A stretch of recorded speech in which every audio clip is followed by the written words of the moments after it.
Now we're at point number 4, the big one, eliminating the realtor's conflict of interest.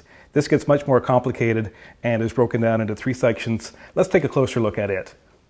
Point number 4, eliminating realtor's conflict of interest. 4.1, requirement of a home inspection. That the pre-purchase home inspection become a requirement for the transfer of real estate in Ontario. The government, years ago, set precedents for automobiles that are worth a fraction of the cost of a house. Making home inspections a requirement would ensure protection for consumers that are currently encouraged to not have a home inspection as a bargaining tool.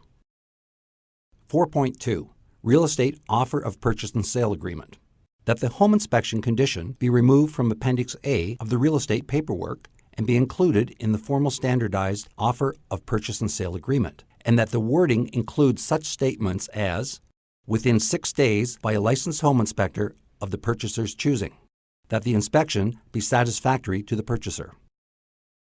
4.3, realtor's conflict of interest. Further, that realtors, as part of the real estate transaction, be excluded from the recommending of home inspectors, and those that do or those that interfere with the home inspection process be subject to fines, disciplinary procedures, and the possibility of having their license to sell real estate suspended. Okay, Bruce, point number 4.1, the requirement of a home inspection on all real estate transactions. This doesn't currently happen in all transactions. Does this not seem self-serving to the home inspection industry? Yes, Steve. Initially, this may sound self-serving for the home inspectors, but what it really is consumer protection. What it's going to do is anybody that's involved in multiple offers, typically the first thing the realtors will tell them, we're saying, well, you've got to eliminate the home inspection or your offer won't be accepted. This is going to give protection to those people. Everybody will have the right to a home inspection, and yes, it is going to change the way realtors do business.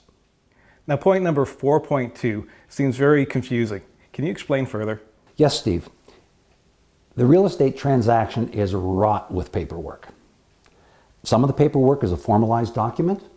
Appendix A, which concerns me, is where the realtor actually makes up their own wording about the home inspection. And unfortunately, we have realtors that actually misuse that wording and negate the purpose of even having a home inspection. That's why, for real consumer protection, I feel that we need the wording right in the formalized document that can't be changed. Point number 4.3, the realtor's conflict of interest. What to you is the current conflict, and how would you best explain or take the realtor out of a position of conflict of interest? Well, Steve, I guess this is number 1, the reason for the book, the reason for everything that I'm about. To date, the biggest problem with our industry, as I've said, is the realtors trying to control the home inspection, trying to control selecting a home inspector that turns a blind eye, plays down issues, and basically protects their sale. In this situation, I now want to see, and some government has to do this.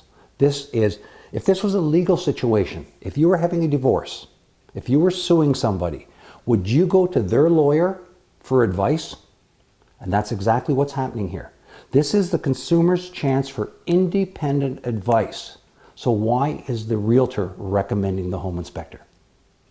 So we now are going to totally eliminate the realtor, actually fine them if they interfere or recommend a home inspector, and with proper licensing, good strong associations, there will be lots of good home inspectors out there and true consumer protection.